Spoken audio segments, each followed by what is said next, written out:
All right, what's up, everyone? So I'm out here in the garage. I'm working on installing my Nelo Media Happy Sub voice coil temperature sensor kit onto my subwoofers. And man, I had to show this kit off for a second because this thing is insane. So this thing is, first off, it's dirt cheap, okay? And it can save you hundreds, if not thousands of dollars on blown subwoofers or amplifiers, and as well as hours of frustration, due to blowing subwoofers, having to pull them, recone them, reload them. It's like this thing's awesome, man. For any bass head out there, this thing's well worth it. So I'm gonna just jump right into it, show you what you get with your purchase, how to install all this, and how it works. So you're gonna get four things with your purchase. You're gonna get one, a little bag of goodies. Has some set screws, some wire ferrules, and there will be a Phoenix connector for your positive and ground, which you can see here. Which leads to number two. You're gonna get this, which is your main control unit, or the brains of the device.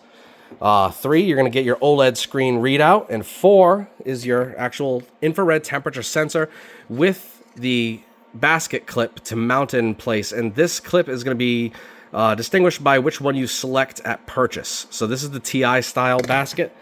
So that's what I chose, and you can see that it fits perfectly. And I'm going to talk more about those in a second. So let's just jump right back here for a second. Everything that you see here is 3D printed. Just going to preface it with that, but it's 3D printed, extremely robust with great mounting options. He really did an excellent job. All of the connections use these Phoenix style plugs that have screws to lock them in place, and they are directional, so you can't plug this in upside down. So great job on that, Nelo. I'm going to talk about quick how this sits in your vehicle. So you'll have this will be up front at your dash, with one wire that runs all the way down to this control unit, and it goes right here where it says to OLED. Then this control unit you'd put, say, on the side of your subwoofer enclosure or wherever, and you'd have these two wires, because I have two temperature sensors. If you have one temperature sensor, you'll just have one, but you'll have to run this into the enclosure. So I'll need to drill a hole about this big. So that's very minor. Like I said, all cables super long. You shouldn't have to worry about reaching this system throughout any vehicle. It should work just fine. So actually wiring this straightforward. You've got positive and ground. Ground, obviously, just to the chassis or to a negative terminal on something.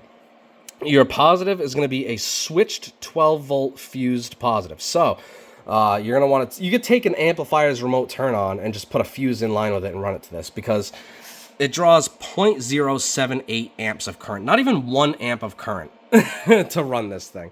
So it's virtually no current. So I would feel 100% confident just stealing a remote turn on. You could also use something like a sparked RBX 4-channel relay if you wanted to, but it's just overkill. You don't need to. So you've got that positive ground goes in, makes this whole thing work.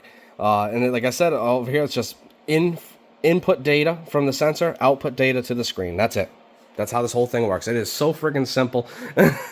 Let's jump onto these things real quick, because this is awesome, man. The way he 3D printed this rocks. He did a set screw on top, 2 set screws on bottom. So that's to actually sandwich it to the basket. And you can see I grinded down my basket, top and bottom, because I'm going to actually use a little bit of CA glue there as well, just as like a backup, just in case. But he gave you these 2 cutouts, and this is to actually squeeze the zip tie. I mean, to put a zip tie in and squeeze the wire down into this little channel, so it keeps everything in place. I'll also be adding a dab of hot glue here. It's not recommended to put CA glue here, because if it has any conductivity to it, it can short these out, and you don't want to do that.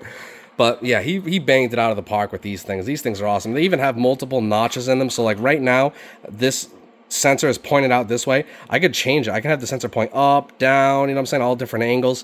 But the default first position works fine for me. And since there's no laser, I'm going to show you real quick how you can set it and test it. So what I do is I slide it over to one side of my basket, like so. Then I stick my finger through the gap here, right, where I can just barely see it and hide it.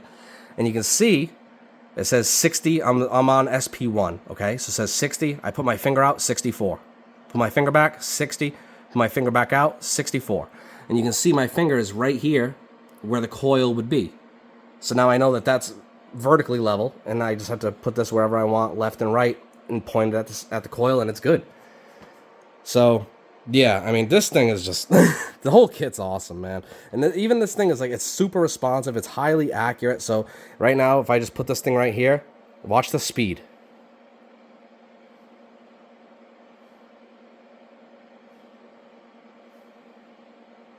Amazing. And it even holds it accurately across distances. You know what I'm saying? If I move my hand back and forth, look, accurate. Awesome. Awesome, awesome, awesome. And I did check with a Ryobi gun, and the temperature was only off about like 4 to 5 degrees, and who knows what that's from.